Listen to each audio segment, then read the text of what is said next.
excitement sa puso po namin. Kaya samahan mo po kami, ingatan mo po kami, palibutan mo po kami ng yung angels at maging aware po kami na mula sa langit ay tinitingnan mo po kami.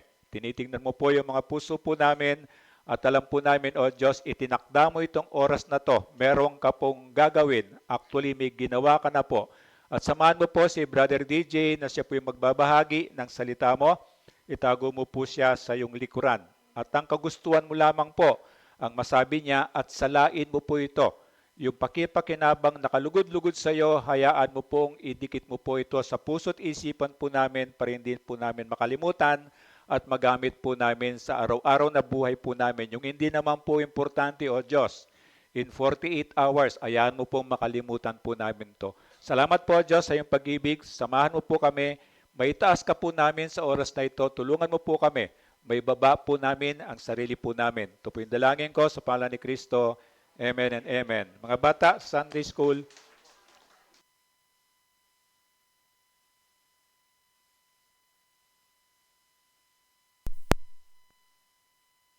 Amen. Okay, so good morning. Good morning po sa lahat. Pasensya na kayo sa boses ko at medyo masama ang pakiramdam natin. So, excited ba ang lahat? Nakita ko kanina habang nagtugtugan, buhay na buhay ang lahat. Tama? So, I hope as we hear as we listen the word of God, ganun din tayo. Amen? Amen. So, nandun pa rin tayo sa ACF, Elijah Christian Fellowship. Welcome po yung mga bago po sa atin. Sino po mga bago dito? May mga bago po ba? Taas nyo lang po ang kamay. So I hope yung mga nakatabi ay maging friendly church tayo. Ibatiin nyo po siya mamaya, lalo na pag kinakantahan natin siya ng welcome to the family, no? So may mga nakikita ako na upuang puwang. So wala yung mga kasama natin, yung mga kapatid natin. So kung kilala nyo sila, I hope na ikot nyo yung attention o kaya kumustahin nyo sila. Amen? So, at para nang sa ganon, patuloy tayong pakinig ng salita ng Diyos. So, nandun tayo sa Book of Acts. Alam natin na si Luke, ang nagsulat nito. At alam natin yung yung pinag-aralan natin last time, no? Si Felipe at ang pinunong taga-Ethiopia. Naalala natin? Si Felipe, remember si Felipe, siya yung kasama ni Stephen. Tama? Si Stephen, alam nyo natin na sila yung pito. Na isa si Felipe sa pitong hinirang na maging leader during their times. Because, diba, ang sabi nila ay na papabayaan na yung mga byuda during that time. So, kailangan nila yung mga apostles, kailangan nila ng mga leaders. So, kailangan magkaroon sila ng mga kasamang leaders at kasama si Felipe doon. Unang sino? Si Stephen. And then, sumunod ay si Felipe. Okay, so alam natin yung storya. Ito yung kinatagpo niya, yung Ethiopian, no? Yung unikong taga-Ethiopia. Alam natin yung kwento, kung babalikan lang natin ng konti. Ito yung binabasa niya, no? Binabasa niya ang librong Isaiah, Book of Isaiah. So, inutusan si Felipe ng Diyos na pumunta sa bandang Gaza, no? Sa Gaza, para nang sa ganon, makasalubong niya itong si Ethiopian. And then, alam natin yung istorya, nakita niya yung karwahe at sinabayan niya to. Ang sabi niya, alam mo ba yung binabasa mo? Diba? Tinanong siya ni Felipe, imagine niyo laruin niyo sa imagination ninyo. Tumatakbo ang karwahe pero sinusundan, mabilis din tumakbo si Felipe. Tama? So ngayon, nakita niya itong Ethiopian na to at binabasa niya yung libro ng Isaiah. Ang tanong ni Felipe na, naalala mo ba? O alam mo ba yung binabasa mo? No, so sumagot ang Ethiopia, sabi niya, hindi nga eh. Kung merong magpapaliwanag sa akin, malamang pwede ko maintindihan. At alam natin ang istorya, lahat ito ay plinano na ng Diyos. Amen? So, ibig sabihin, kung kayo ay nakaupo ngayon dyan, meron nag-imbita sa inyo, ay plinano na ng Diyos. Hindi ito aksidente. Amen? Kung tayo ay nakikinig ngayon, hindi ang aksidente. So, alam ng Diyos na uupo ka at alam ng Diyos kung saan ka uupo.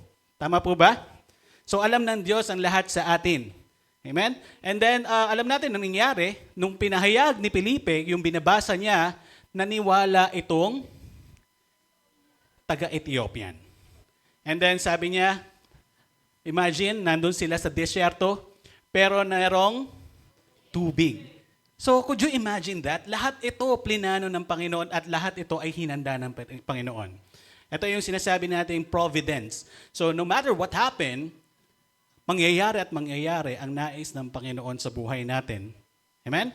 So, ganun ang nangyayari at yun nga, nakakita sila ng tubig. Sabi ng Ethiopian, meron bang hadlang para ako ay hindi mabautismuhan ngayon? Kung ikaw ay totoo na nananampalataya, ikaw ay mababautismuhan. Tama? So ito yung pinag-aralan natin last time. So meron tayong 3 pananampalatayang nakakaligtas. Because before this one, meron tayong pinag-usapang pananampalatayang hindi nakakaligtas. Sino nakakaalala nun? At yun, meron. So at least meron nakaalala. Sino yung bumibili ng kapangyarihan? Si Simon. So ito pala yung pananampalataya na hindi nakakaligtas. Remember, hindi natin pwedeng pagtaguan ng Panginoon. Alam niya ang nasa puso natin at alam niya kung ano yung iniisip natin. Amen? So wala tayong may itatago sa Kanya. And then, sabi nga doon, nandito tayo sa pananampalataya nakakaligtas, yung pagtatagpo. And this is the providence.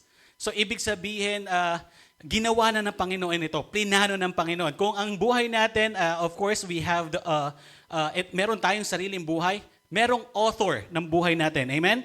Merong author na nagsulat na at alam niya na kung ano yung katapusan. So lahat ito, plinano na ng Panginoon. Okay? So, and then yung pagpapahayag, remember, pinahayag yung salita ng Diyos, and yung personal na tugon. Ano yung naging tugon natin? Sumama ba tayo? Nanampalataya ba tayo? Sumama ba tayo? Ginawa din ba natin ang pinag-uutos ng Diyos o nagpatuloy tayo? Diba? Remember, ito yung pinakamahirap, yung magpatuloy. Marami pwedeng maniwala, pwedeng sumunod, pero kukunti ang nagpapatuloy. So I hope we were able to assess ourselves, nasaan tayo dito? Tayo ba yung nagpapatuloy pa rin ba sa paglakad natin kay Kristo? Amen? And then ngayon, pag-uusapan natin ang pagtawag ng Diyos kay Saulo. So sa Book of Acts, chapter 9, verse 1 to 9. So sino nga ba si Saulo? Mamaya uusapan natin yan. Sino ba si Saulo? And si Saulo. So sino ba si Saulo? Nung hindi pa siya nako-convert, Saulo ang pangalan niya. Pero nung na-convert na siya as Christian, naging Paul. Okay?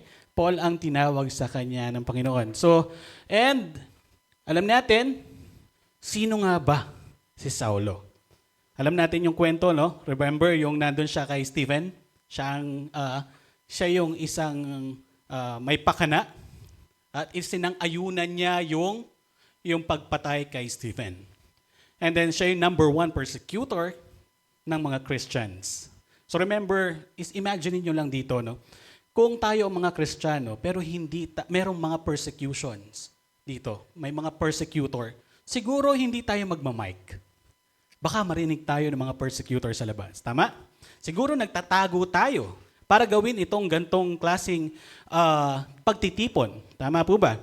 So, pero nandito tayo sa malayang bansa. And then, ito yung kagandahan. Amen? Kagandahan na malaya tayo na maipahayag yung salita ng Diyos. Okay? So, bilang galang sa salita ng Diyos, inaanyayahan ko na tumayo ang lahat para basahin natin. Sa Acts chapter 9 verse 1, ang sabi, samantala patuloy ang pagbabanta ni Saulo na maipapatay ang mga alagad ng Panginoon. Lumapit siya sa pinakapunong pari ng mga Hudyo at humingi ng mga sulat para sa mga sinagoga sa Damasco upang madakip niya at madala sa Jerusalem ang sino mang lalaki o babae na matagpuan niya roon kan-anib sa daang ng Panginoon. Naglakbay si Saulo papuntang Damasco at nang siya ay malapit na sa lungsod, biglang kumislap sa paligid niya ang isang nakakasilaw na liwanag mula sa langit. Natumba siya sa lupa at narinig niya ang isang tinig na nagsasabi, "Saulo, Saulo, bakit mo ako inuusig?" "Sino kayo, Panginoon?" tanong niya. "Ako si Jesus, ang iyong inuusig." Tugon ng tinig sa kanya. "Tumayo ka't pumasok sa lungsod at dooy sasabihin sa iyo kung ano ang dapat mong gawin." Natigilan at hindi makapagsalita ang mga kasama ni Saulo nang marinig nila ang tinig, ngunit wala naman silang makitang nagsasalita. Tumayo si Saulo at pagmulat niya na ay hindi siya makakita, kaya't siya ay inakay ng mga kasama niya at dinala sa Damasco. Hindi siya nakakita sa loob ng 3 araw at hindi rin siya kumain ni uminom. Amen. Tayo po'y manalangin. Ama, maraming salamat sa iyong salita, Panginoon. Dalayan po namin, Panginoon, na ikaw po yung manguna. This is your house, this is your home, Panginoon, and welcome ka po namin. Ikaw po yung manguna, ikaw po yung maitaas, at inais mo lamang po ang marinig po nila. Muli, Panginoon, itago mo ako sa iyong likuran, at nang sa ganon, ikaw po yung makita po nila. Maraming salamat sa pagkakataong ito. Maraming salamat sa pagmamahal mo sa ngalan ni Kristo Jesus. Amen. Makakaupo po ang lahat. So, pagbabagong loob. Okay? So, pagbabagong loob. Tayo as Christians. So, alam natin na meron tayong past, no? Parang si Saulo. Meron siyang past. Tama? Marami bang nakaka-realize ng ano yung past natin? Diba? Alam natin yung mga dati natin mga ginagawa. Alam natin kung anong klaseng pagkatao meron tayo. Tama? Na yung buhay natin ay parang nasa putikan. At yung buhay natin parang nasa imbornal, simbaho ng imbornal. Tama? Pero kung titignan ninyo, paano tayo binago ng Panginoon ngayon? Amen? The same with Saulo. Alam natin kung gaano siya kasama. Remember, siya yung persecutor, number 1 persecutor ng mga Christians. Anong ginagawa niya? Kinakaladkad niya at winawasak niya ang iglesia during that time. So, kaya nag-scatter ang mga Christians nung time na yon. Remember, napunta yung iba sa Samaria, napunta sa Damascus. Ito nga yung pinag-uusapan natin. So, ito yung pagbabagong loob. Pag-uusapan natin yung papaano binago ng Panginoon yung katauhan ni Saulo. Amen? So, titingnan natin. Si Saulo lang naman ang nagsulat ng Romans. 13 books sa New Testament. Andito yung mga Romans, 1st and 2nd Corinthians, Galatians, Ephesians, Philippians, Colossians, 1st and 2nd Thessalonians, 1st and 2nd Timothy, Titus, and then Philemon. So ito yung mga sinulat ni Saulo, no, ni Pablo or ni Paul. So 'di ba? Kung titignan natin, yung masamang tao ginamit ng Panginoon para maisulat ito. Amen? So kung parang iisipin mo, balikan natin yung sarili natin. Masamang tao ako eh. Pero meron palang pagkakataon o meron pang tsansa na pwede pa, kahit sino, pwedeng baguhin ng Panginoon. Amen? So, sumunod, sinang-ayunan niya ang pagpatay kay Esteban. O, ito yung pinag-uusapan natin, tama? Kanina, sinang-ayunan niya. Remember, there are 2 false witness. So ito yung sabi binigay sa kanya yung balabal o binaba sa kanya yung balabal, and then sinang-ayunan niya yung pagpatay kay Esteban. So remember, si Esteban ay nangangaral sa sinagoga. So during their time, siguro minaman-manan na siya ni Saulo. So kaya alam niya na ito si Stephen ay nangangaral. And then remember, parehas sila ng pinagmulan. They are both Hellenistic Jews. Tama? Parehas sila ng lengguwahe. Tama? So ito si Saulo. And then kung gaano siya kasama. Remember, si Saulo ay nakatira sa Tarsus. Tarsus, Cilicia. Tama ba? Cilicia pala. Tarsus, Cilicia. Saan yung Tarsus, Cilicia? Kung hindi ako nagkakamali, ito yun na yung sa modern name niya, Turkey. Yan, okay? So kung titingnan natin sa mapa, nandun sa taas ang Tarsus, ang dito sa ito ang Damascus kung saan kinatagpo ng Diyos si Saulo. Okay? And then yung Jerusalem bandang baba pa. Okay, so na-imagine nyo kung saan naglalakbay si Saulo, kung saan kung saan siya kinatagpo ng ating Diyos. Okay? So Damascus. And si Gamaliel, kung iisipin natin si Gamaliel, sino nga ba si Gamaliel? May nakakaalala kay Gamaliel? Naalala nyo yung dalawang apostol na nangangaral at gusto na silang patayin ng mga high priest that time. Pero merong isang Pharisee na matalinong tao na kinausap niya, huwag niyong gagalawin yan dalawa. Akala natin Kristiyano siya, si Gamaliel.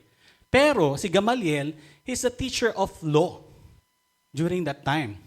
Okay? So siya ay teacher ni Saulo. Estudyante niya si Paul. So napagtudugtong-dugtong nyo yung mga pinag-usapan natin last time. Naalala nyo ba sila? Na medyo na-remind ba kayo sa mga pangalan na pinag-uusapan natin?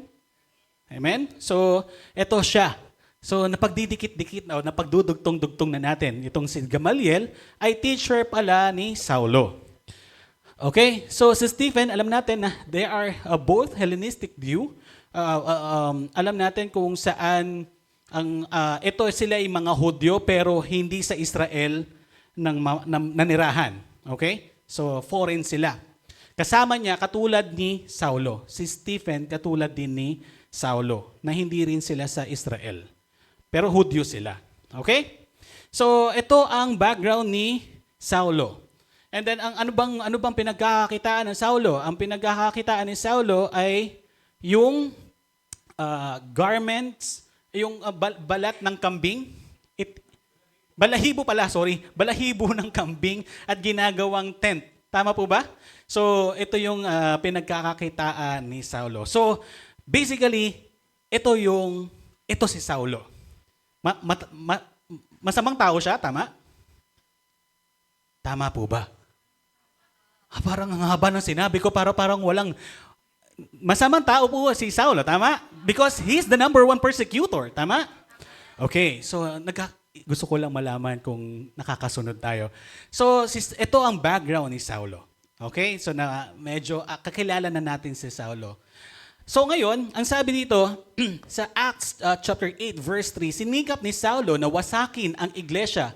Pinasok niya ang mga bahay-bahay at kanyang kinaladkad at ibinilanggo ang mga sumasampalataya maging lalaki o babae. During their times, ang lagi lang na pinapersecute ay mga kalalakihan. Sa mga kalalakihan lang ginagawa ito. Pero nung time ni Saulo, wala nang lalaki-lalaki or baba-babae. Kung ikaw ay follower ni Jesus, gagawin niya to.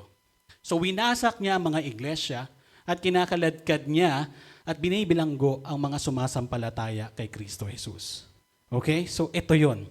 Kaya kung tayo ngayon ay sinasabi natin Kristiyano na tayo, wag nating kakalimutan na ang demonyo ay hindi tumitigil. Lalo siyang nagdo-double time. Lalo siyang nag-overtime. Nako, si sister nandito sa ECF nakikinig na naman. So dapat kailangan mahatak ko siya pabalik. The same with Saulo. Tama? Hinabol pa rin niya ang mga Kristiyano. So meron siyang objective. Ano yung objective niya? Para maikalad ka rin at ibinalanggo ang mga sumasampalataya. So this is the time na nag-scatter ang mga Christians at napunta kung saan-saan. Okay? Siyempre kung ikayo yung gagawin nito, siyempre mag-scatter na yan. Iiwas na sila dito sa Jerusalem. And then, ito yung Damascus. Ang sabi nga, ang Damascus, ano ba, para ma-picture out lang natin ang Damascus. Ang sabi dito, paradise of the earth, ang Damascus. So, ang Damascus ay mayaman sa tubig at maraming tanim. Nandun siya sa bandang Syria, ano tawag dito tayo? Middle East. Yun, Middle East. Kulang ako ng East. So, Middle East siya. Okay? Pero maganda ang Damascus. So alam natin na again, dito siya kinatagpo ng Panginoon. Okay, ready na ba tayo? Ready na ba? Okay, amen. So, sabihin mo sa katabi mo, samahan natin siya. Okay, pakinggan natin ang salita ng Diyos. Okay, so magbantayan kayo Okay, so meron tayong tatlong pag-uusapan. Ang title ng pag-uusapan natin ay ang pagtawag ng Diyos kay Saulo. Okay? So, si Saulo tinawag. Ako tinawag. Si Kuya AJ tinawag. Si Pastor tinawag. Lahat tayo dito ay tinawag. Ngayon, ang question, paano tayo nag-response? Okay? So, meron tayong tatlong pag-uusapan. Una, banal na pagtatagpo. Okay? Kung saan, prepare ng Panginoon ang lahat. Sabi nga, yung providence, lahat yan ay planado na ng Panginoon at hindi ito aksidente. Okay? So, lahat ito ay planado na ng Panginoon. And meron tayong pinag-uusapan na banal na pananalig. Okay? Mamaya maintindihan natin. And then yung pangatlo ay banal na pakikipag-isa kay Kristo. Okay? Ready na ba kayo? Okay. So, ready na Okay, sabi sa verse 1, samantala patuloy ang pagbabanta ni Saulo na maipapatay ang mga alagad ng Panginoon. Lumapit siya sa pinakapunong pari ng mga Hudyo. Remember, si Saulo ay educated person. Prominent person po siya. Di ba, gaya ng sabi natin kanina, estudyante siya ni Gamaliel. Alam natin si Gamaliel ay is a good teacher, no, ng law. Pero sabi dito, meron siyang objective. Sabi niya, para maipapatay ang mga alagad. Okay? So ito yung goal niya. And then sabi niya, lumapit siya sa pinakapunong pari ng mga Hudyo. Para ano? Ibig sabihin, alam niya yung proseso na gagawin niya. Okay? Yung estrahiya. At sabi dito sa verse 2, at humingi ng mga sulat para sa mga sinagoga sa Damasco upang madakip niya at madala sa Jerusalem ang sino mang lalaki o babae na matagpuan niya roon kaanib sa daan ng Panginoon. So ibig sabihin kung bakit siya lumapit sa mga punong pari para humingi ng sulat, alam niya yung proseso na kung ito ang gagawin niya, merong tamang proseso. So para humingi ng sulat para sa mga sinagoga sa Damasco. Okay? So alam niya yung dapat niyang gawin. Ang goal niya ay madakip niya at maibalik sa Jerusalem itong mga nag-scatter na Kristiyano. Remember, could you imagine kung gano'n siya kasama? So parang, di ba, ang devil, nandito ka na eh. Pero do you think ang devil ay hihinto? Hindi. Ang sasabihin niya, matulog ka na. Tama? So, kung titignan natin, ang devil ay hindi hihinto. Mamaya, kakantahan na kita. Kakanta ako nang sa ganon. Tama-tama, malamig. So, ito lang yung ibig sabihin. Kung si Saulo, ginagawa niya ito, pero ang demonyo hindi rin hihinto para i-distract ka. Ang sa ganon, hindi mo marinig yung nais sabihin sa iyo ng Diyos. Amen? Remember, this is our place. Ito yung dito tayo kinakatagpo ng Panginoon. Okay? So remember, we just have one Sunday in a week. So we have to be focus. Kasi nang sa ganun, kahit konti o as much as possible, makuha natin yung mensahe ng Diyos sa atin. Amen? So ito yung ginagawa nila. Sabi nga sa sa unang pag-uusapan natin, banal na pagtatagpo. Ang sabi dito sa verse 3, naglakbay si Saulo papuntang Damasco at nang siya ay malapit na sa lungsod, biglang kumislap sa paligid niya ang isang nakakasilaw na liwanag mula sa langit. Okay, ang Damasco ay Middle East. So mainit. And then during this time, ang oras neto ay tanghaling tapat. Tama? So, ibig sabihin, tirik ang araw. Pero there's a supernatural na merong kumislap na liwanag. No? So, hindi to basta-basta. At ito na yung time na kakatagpuin na ng Panginoon si Saulo. Okay? So, nakakasunod tayo. And, ang sabi, tumalon lang tayo ng konti, no? Sabi sa verse 17, pumunta nga si Ananias sa naturang bahay at pumasok dito. Ipinatong niya ang kanyang mga kamay kay Saulo at sinabi niya, kapatid na Saulo, pinapunta ako rito ng Panginoong Jesus na nagpakita sa iyo sa daan ng ikaw ay papunta rito.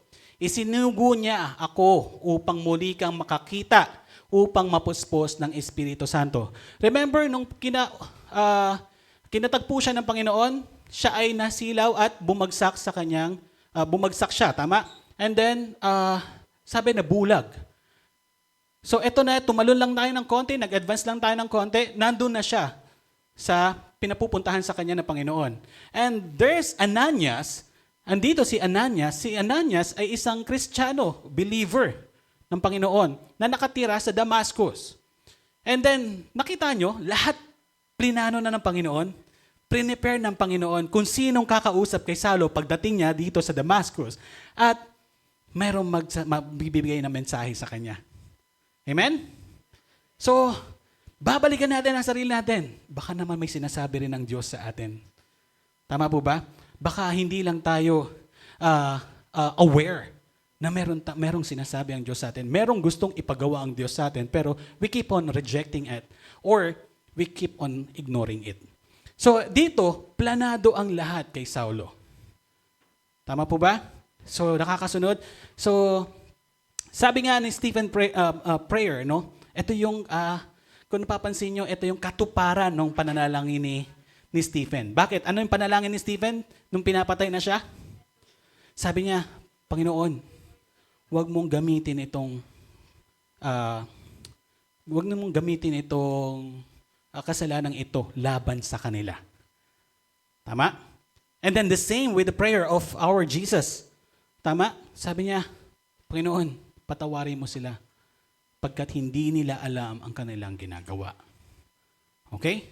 So ngayon, ito yung katuparan ng panalangin ni Stephen.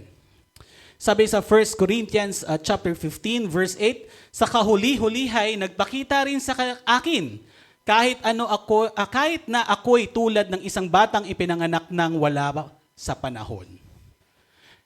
Remember, ang Corinthians, sino nagsulat? Si Saulo. Ito na yung testimony niya. Ito na yung testimony niya. Yung siya na mismo ang nagsulat nito, sabi niya sa kahuli-hulihay, nagpakita rin siya sa akin. Sino yung siya? Si Jesus. Okay? So sabi niya, kahit wala pa ako, kahit tulad ng isang batang ipinanganak ng wala pa sa panahon. So okay? So pero syempre, ang mga apostles tinuruan ni Jesus around 3 years, sila nilang tinuruan ang mga apostol. Pero si Saulo, tinuruan niya na in 3 days. Okay? So, grabe. So, pwede tayong gamitin ng Panginoon. So, sabi nga ng eunuchong taga-Ethiopia, remember? Medyo nakwento na natin kanina, pero papahagingan lang natin. Lahat ito ay planado na. Okay? So ngayon, paano tayo tutugon? Paano tayo kikilos sa tawag ng Panginoon? Kung yung eunuchong taga-Ethiopia nagbabasa ng kanyang Biblia, ito yung Book of Isaiah. Remember, during that time, wala pa naman silang New Testament kasi sila yung nasa New Testament, tama? So wala silang idea sa New Testament. Pero yung Old Testament, yun lang ang meron sila. Hindi nila alam na katuparan na yung panahon nila ng Old Testament. And binabasa niya ito at hindi niya maintindihan. Kaya nagpadala ang Panginoong Diyos na sino? Si Felipe. Si Philip, so nang sa ganon ay maipaliwanag niya itong binabasa ng taga-Ethiopiang to. At hanggang sa ganon, alam natin yung kwento, ito ay nagpabautismo. Okay? So salvation is today. Hindi na siya nagpapatumpik-tumpik pa. Tama? So mamaya meron tayong baptism. So ito yung mga nag-decide na susunod kay Kristo. Amen po ba? So nakakatuwa na every time na meron nag-decide o gustong sumunod kay Kristo. So sabi nga nila, maraming anghel na nagdidiwang sa langit. Okay, so the same kay Samuel. Si Samuel ay baby pa lamang ay tumira na sa templo. Kasama niya kasi Father Eli. Father Eli, So si Father Eli, nung 13 years old siya, meron siyang tinig na narinig. Ang sabi, Samuel, Samuel. So tumayo si Samuel, at sabi niya, bakit po? Ano po yon? Sabi niya kay Father Eli. Sabi niya, hindi kita tinatawag. Sige, bumalik ka na doon at bumalik sa pagkakahiga. Sabi niya ganon. Pangalawang tawag, Samuel, Samuel. And then tumayo ulit si Samuel at pumunta kay Brother Eli. Sabi niya, hindi kita tinatawag. So, sige, bumalik ka na lang ulit doon. Pangatlo, Samuel, Samuel. And then, si Father Eli, na-realize niya, baka kinakausap siya ng Diyos. Nung lumapit sa kanya si Samuel, sabi ni Father Eli, pag narinig mo ulit ang boses, sabihin mo, Panginoon, ano po yung nais mong sabihin? Okay? So the same with us. Baka may impit na tinig kayo naririnig at kinukot na yung attention natin. Ang question, paano tayo magre-respond sa tinig na yun? Okay? So dapat medyo careful, tayo? Ang tawag dito? Aware tayo. Baka sinasabi, Jamaica, Jamaica. Pero tulog ka. Paano mo maririnig? Tama? Buti gising si Jamaica. Okay? So, we have to be careful. Tama? Kasi baka hindi natin naririnig ang tawag ng Diyos. Pero remember, etong tawag nila, Samuel, Samuel, medyo hindi Pero yung tawag kay Saulo, napansin nyo, may exclamation point. Sabi niya, Saulo, Saulo. Kahapon nagtatawanan kami kasi medyo pinopronounce namin talaga yung Saulo, Saulo, yung may galit. Bakit mo ako inuusig? Ganon ang pagkakasabi ng Diyos. O baka mas grabe pa. But this time kay Samuel, Samuel, Samuel. Di ba? Para makakatulog ka no? Samuel, Samuel. So pero huwag kayong matutulog. Baka hindi nyo marinig. Okay? So sa ulitin ko kung meron kayong katabi na natutulog, please, brothers keepers. We have to be concerned sa katabi natin. Amen? Kasi kung tayo ay concerned sa katabi natin, dapat marinig nila ito. Tama po ba? Yun. So, pangalawa, banal na pananalig. So, banal na pananalig, sabi niya, pang-apat, natumbas siya sa lupa at narinig niya ang isang tinig na nagsasabi, ito na yung sinasabi natin kanina, Saulo! Saulo! Bakit mo ako inuusig? Sorry sa mga nagising. So, bakit mo ako inuusig? So, ibig sabihin, natumba si Saulo. Kung ito ay simpleng liwanag lamang, pero bakit siya natumba? Tama? So, sabi dito, bakit mo ako inuusig? And then, sabi ano nga ang panalangin ni Stephen? Balikan natin yung panalangin ni Stephen. Diba, ang sabi niya, yung sinabi na natin kanina, huwag mong gamitin itong kasalanang ito laban sa kanila. So, titignan natin, ano yung buhay natin dati. And then, ang sabi, we keep on rejecting. Hindi natin namamalayan, tinatawag na tayo ng Diyos. Pero, the question is, how do we respond sa pagtawag ng Diyos? We keep on rejecting. Remember, we have dalawang kasalanan, sin of commission and sin of omission. Yung omission, sin of omission, ito yung bagay na dapat natin gawin pero hindi natin ginawa. And then yung sin of commission, yung dapat hindi natin gawin pero ginawa natin. Remember, kung ikaw ay totoong Kristiyano na, nandun na yung salvation. Pero hindi natin ginagawa yung nais ng Panginoon. Okay? So sabi dito, you keep on rejecting. You keep on rejecting. Naririnig natin, o merong gustong sabihin ng Diyos sa atin, the question is, paano tayo nagre-response? Tama? So, may sinabi o may binibigay ang Panginoon na kalakasan sa atin kung bakit tayo nakakaakyat dito, nang sa ganon, katagpuin tayo ng Panginoon. Baka hindi natin namamalayan kung bakit tayo ay binibigyan ng lakas ng Diyos, para nang sa ganon, maibalik natin sa Kanya ang kalakasan natin. Tama? So, ang question, paano tayo nagre-response? We keep on rejecting. Kung mahal natin si Kristo, okay, pabalik tayo sa pagmamahal. So, pagdating sa pagmamahal, medyo magaling ang Pilipino, tama? So, kung mahal natin ang isang tao, halimbawa, mag-umpisa tayo sa anak. Kung mahal natin ang anak natin, lahat ng pangangailangan nila ipoprovide natin, tama? Lahat ng gusto nila, as much as possible, kung hindi makaka-apekto sa buhay nila o makakasira sa buhay nila, gusto natin na maibigay ito, tama? And then kung tayo naman bilang anak, nais nating parangalan ng ating mga magulang. Nang sa ganun, pagdating ng panahon, makabalik tayo at mabigyan sila ng magandang buhay. Tama? Sa magkasintahan, nandun ang laging communication. Tama? Nandun yung pinag-aaralan mo, yung kasintahan mo, yung nais mo. Nang sa ganun, alam mo yung gusto niya at yung ayaw niya. Para maiwasan mo yung ayaw niya at bigay mo yung gusto niya. Okay? So, meron two-way communication. But the question is, if we love God, how do we communicate with God? Di ba two-way communication? If you are a Christian, sinasabi natin na mahal natin ng Diyos, pero paano na tayo nakipag-usap sa Kanya? One, pagdadasal. Two, pagbabasa ng Bible. Amen? Kaya napapansin natin, kung tayo ay patuloy na nagre-reject sa Panginoon, kahit anong pagtatrabaho natin, para natin nilalagay ang pera sa butas na bulsa.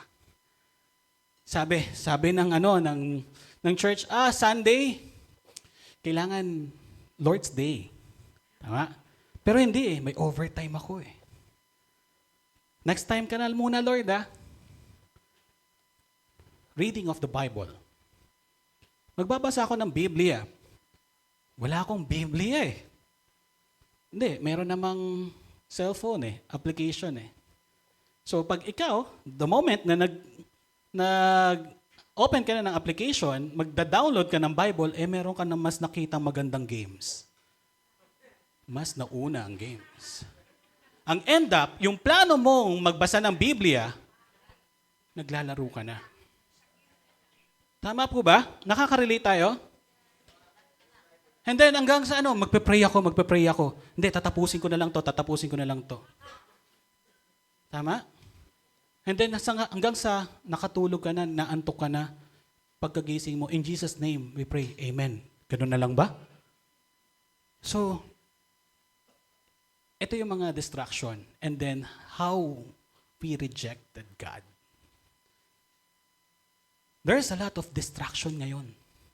Kung hindi natin i-manage ng tama, nire-reject na natin ang Panginoon. Remember, pagka nireject natin ang Panginoon, either nasa Diyos tayo or nasa enemy tayo. Kaya kahit anong gawa mo, kahit anong trabaho mo, kahit anong kayod mo, if you keep on rejecting God, wala yan.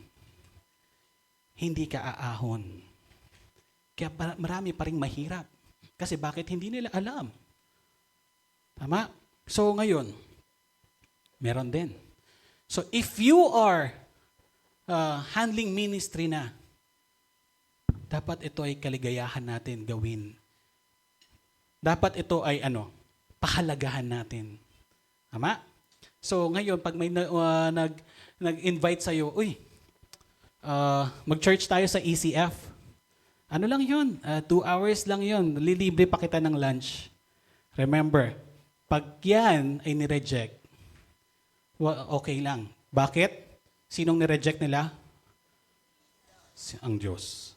Kaya ang pinag-uusapan namin ng mga young people, it's okay. Ang mandate sa atin ng Panginoon ay to share the gospel. Pero ang Diyos ang magpapatanggap. Amen? So, ito yun. So, dapat we have to assess ourselves. No? So, nandun ba tayo sa pag-reject o nandun na tayo sa kaisa ni Kristo? Amen? So, sabi nga sa 1 Corinthians chapter 16, verse 22. Nako, hindi ako nagsabi nito. Ang Biblia nagsabi nito. Sumpain ang sinumang walang pag-ibig sa Panginoon. Sumpain ang walang pag-ibig sa Panginoon. Ang sakit, di ba? Ang sakit. Remember, lahat tayo ay haharap sa Diyos. Tama? Pagkaharap natin sa Diyos, anong sababanggitin natin? Lord, lagi naman ako nasa Elijah Christian Fellowship. Kompleto nga yung Sundays ko every month eh. Tumatanggap nga ako kay Sister Jonah ng perfect attendance eh. Tama? Maaga pa ako. But the question is, hindi tayo, di ba, ang sinasabi natin, hindi natin mamamak ang Panginoon. Hindi natin siya, wala tayong maitatago sa Kanya. Alam niya kung ano nasa puso natin at alam niya kung anong reason kung bakit tayo nandito. Alam niya kung ano ang ninanais ng puso natin. Amen? So, hindi natin maluloko ang Diyos. Sino ang niloko natin? Sarili natin.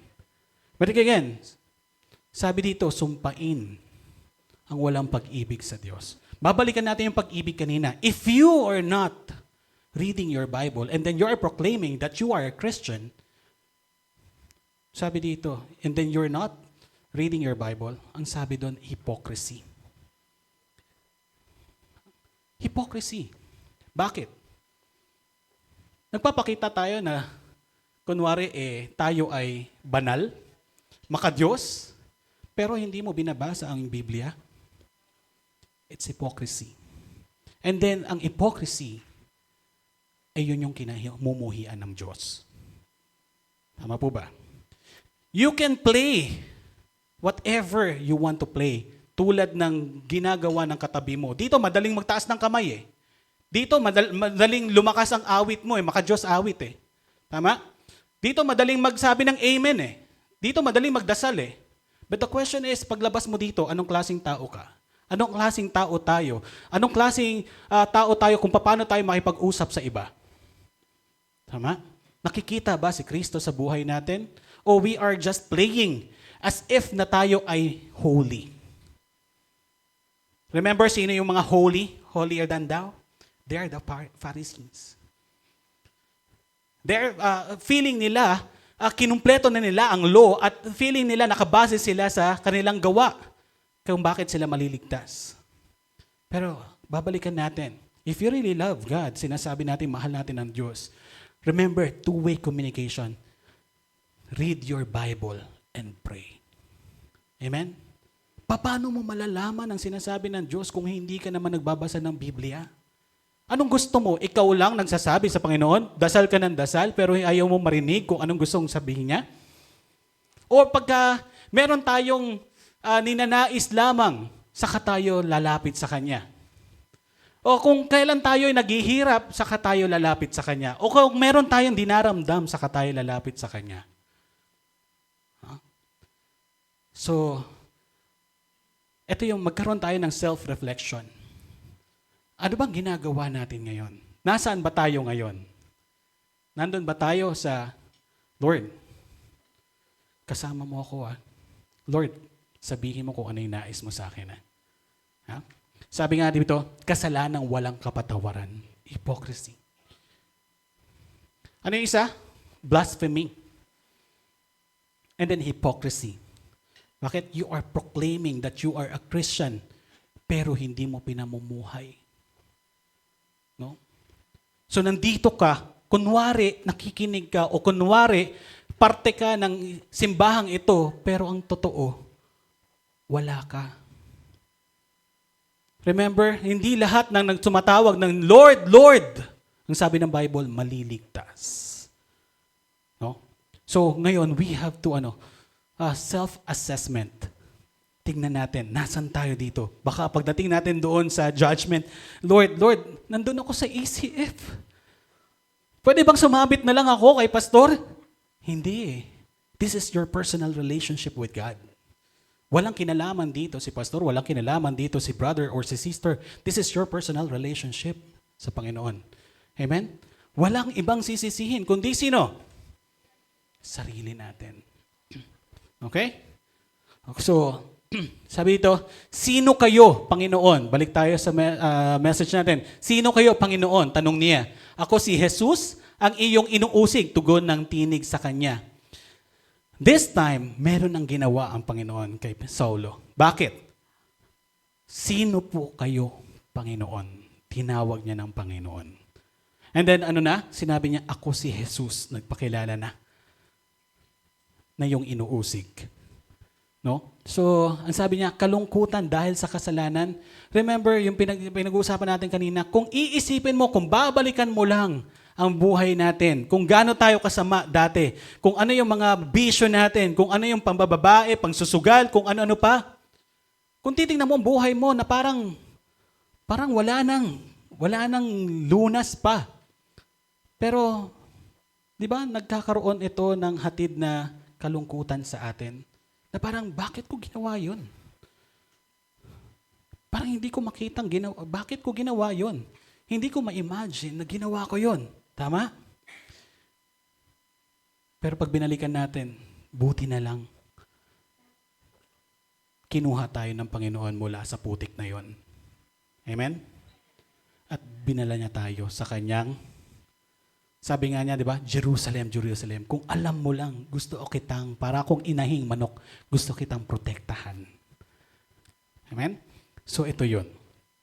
Sabi, even the atheist, hindi nila ipinapasok ang Diyos sa equation. Yung liwanag na yun, baka sinag lang yun. Tama? So hindi sila naniniwala sa supernatural na kayang gawin ng Panginoon.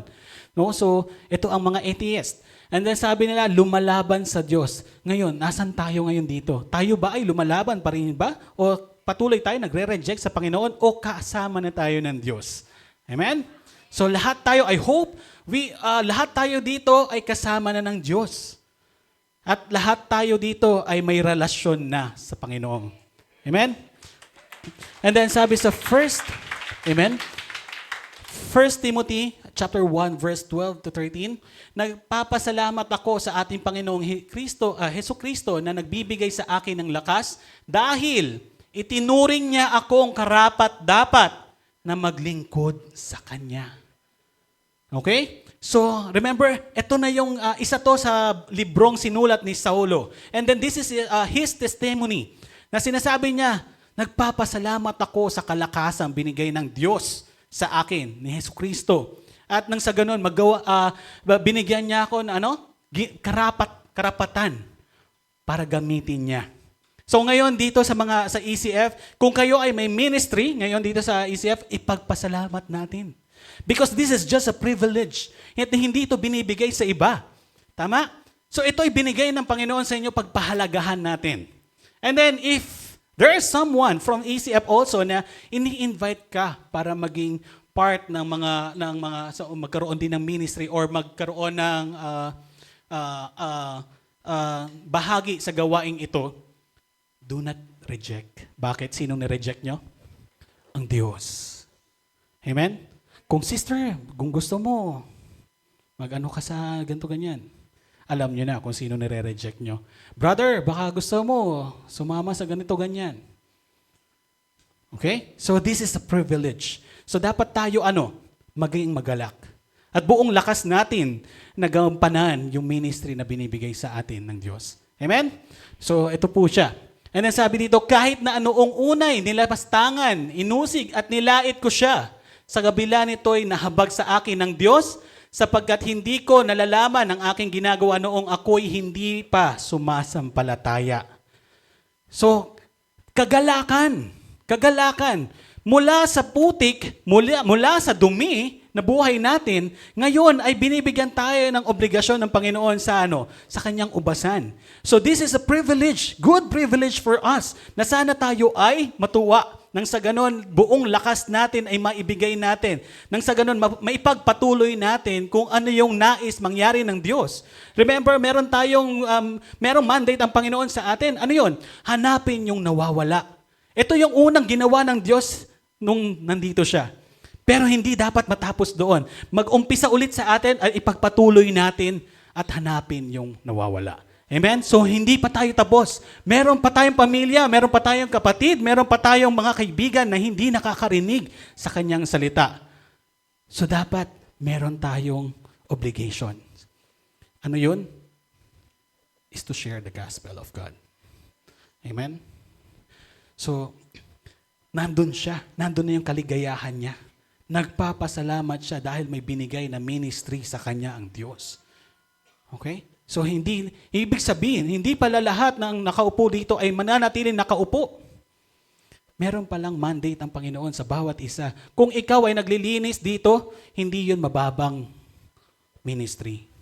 Lahat tayo pantay-pantay. Kung ikaw ay naguhugas ng pinagkainan natin doon, hindi yun mababang ministry. Lahat tayo pantay-pantay. Amen? Kung ikaw ay naglalampaso, naglilinis ng bintana at ikaw ay nagluwawalis lamang, pantay-pantay lang tayo sa mata ng Panginoon. Amen? Amen. So, sabi sa 6, tumayo ka't pumasok sa lungsod at dooy sasabihin sa iyo kung ano ang dapat mong gawin. So, nung siya ay natumba, meron ng authority ang Panginoon sa kanya. Bakit tinawag na siyang Panginoon eh? At nagpakilala na ako si Jesus na inuusig mo. At sabi niya, di ba Panginoon? And then there's an authority na. Sabi niya, tumayo ka. Huwag kang manatiling nakaupo. Meron tayong obligations. Okay? So tumayo ka at sabi doon, pumasok ka sa lungsod at doon sasabihin ko sa iyo kung ano yung dapat mong gawin. Meron ng inuutos ang Diyos sa kanya. Okay? So, ang sabi dito sa verse 7, natigilan at hindi makapagsalita ang mga kasama ni Saulo nang marinig nila ang tinig. Ngunit wala naman silang makitang nagsasalita. Imagine niyo yung senaryong ito. Meron silang naririnig na tinig, pero wala silang nakikitang nagsasalita. Siguro naglilingunan kayo. Baka sino yung nagsasalitang yon? Tama? So, there's a supernatural. Baka tumitingin ka kung saan dahil hinahanap mo yung tinig. Okay? Pero sabi dito, tumayo si Saulo at pagmulat niya ay hindi siya makakita. Kaya't siya ay inakay ng mga kasama niya at dinala sa Damasco. Kung ito, si Saulo ay normal person lamang, siguro hindi na siya tutuloy. Tama? Kasi bakit? Nabulag na siya eh. Baka bumalik na lang siya ng Jerusalem. Pero hindi. Tumuloy siya. Okay? So, yung pagkabulag niya, di ba pag pumikit tayo, black lang? Siya, liwanag ang nakikita niya. Okay? So, yun yung pagkabulag niya. And then, sabi sa number 3, banal na pakikipag-isa. Sabi dito, hindi siya nakakita sa loob ng 3 araw at hindi rin siya kumain ni uminom. Anong ginawa niya? Kinausap niya ang Diyos. Kinausap niya ang Panginoon. No? So, kasi bakit? Alam niya yung mga pinaggagawa niya eh. At hindi basta-basta yung na-experience niya eh. Kinatagpo siya ng Panginoon. Ngayon, kinausap niya in 3 days. Hindi siya kumain. No? Sabi, kasalanan at kahabag ng Diyos. Ayun pala, maintindihan natin, no matter how big your sin, yes, nandun yung habag ng Diyos. Kaya niyang i-transform ang buhay natin from being a sinner to become a righteous person. Bakit? Ang makikita na ng Diyos ay yung dugo ni Kristo sa buhay natin. Amen? And then, ang makakatulong sa atin, ang banal na spirito nang sa ganun magpatuloy tayo. Di ba, remember, pagka tayo ay sumampalataya sa Kanya at tinanggap natin siya bilang Diyos at tagapagligtas, ang ibibigay sa iyo ay ang banal na spirito. Nang sa ganun, sa paglalakad mo dito sa mundong ito, alam natin mahirap. There's a lot of persecutions. Maraming marami pang temptations, but because of the Holy Spirit within you, kaya natin pagtagumpayan. Because why? God is victors. Victory na siya before pa, nung nasa krus ng Kalbaryo pa. Pinako siya, naging victorious na siya. Amen? And then tayo dapat ay maging victorious din. Okay? So, habag ng Diyos. So, anong dapat natin gawin? Pagpapasakop. Ang problema natin, masyado tayong magaling eh. Tama? Masyado tayong matalino eh. Sabi niya, ang pagpapasakop. Tayo naman magtanong, Panginoon, ano po ang gusto mong gawin ko? Tama? Kasi every time na nagpe-pray tayo, Lord, bigyan mo ako ng ganito ganyan. Lord, ito sana ang gawin mo. Lord, ito po yung nais ko. Lord, ito dapat. Ang tingin mo kay Lord, genie eh. Kaya pag ang hawak mo ang Bible, dapat hinihimas mo siya, baka lumabas ang genie. Pero hindi ganon. Tama? So, sabi dito, Panginoon, balikan naman natin. Lord, anong gusto mong gawin? Gawin ko para sa'yo. Masyado tayong self-centered. Gusto natin yung tayo'y nasusunod. Kaya pag humingi ka ng trabaho, Lord, bigyan mo ako ng trabaho ha. So pagdating ng Sunday, wala ka dito. Bakit? Anong priority mo? Trabaho. But this time, Lord, kung anong nais mo yun ang gawin mo sa buhay ko. Lord, sinosurrender ko na po yung sarili ko kasi every time na ako na lang po ang nasusunod, lagi akong pumapalpak eh. Lord, ikaw na po yung manguna. Ikaw na po ang mag-drive ng buhay ko. Amen? Kasi bakit? Naniniwala na tayo na pagka ang Diyos ang nag-drive ng buhay natin, tayo ay magtatagumpay. Amen? At ito yung pinag-uusapan natin, ang pagtawag ng Diyos kay Saulo. Yung una, banal na pagtatagpo. Pangalawa, banal na pananalig. Banal na pakikipag-isa. Remember, nakipag-isa ka na kay Kristo. Kung nakipag-isa ka na kay Kristo, hindi na ikaw ang masusunod sa buhay mo. Sino na? Ang Diyos na. Amen? Tumayo po tayong lahat. Hindi po ako magsisimula hanggat hindi tayo nakatayo lahat.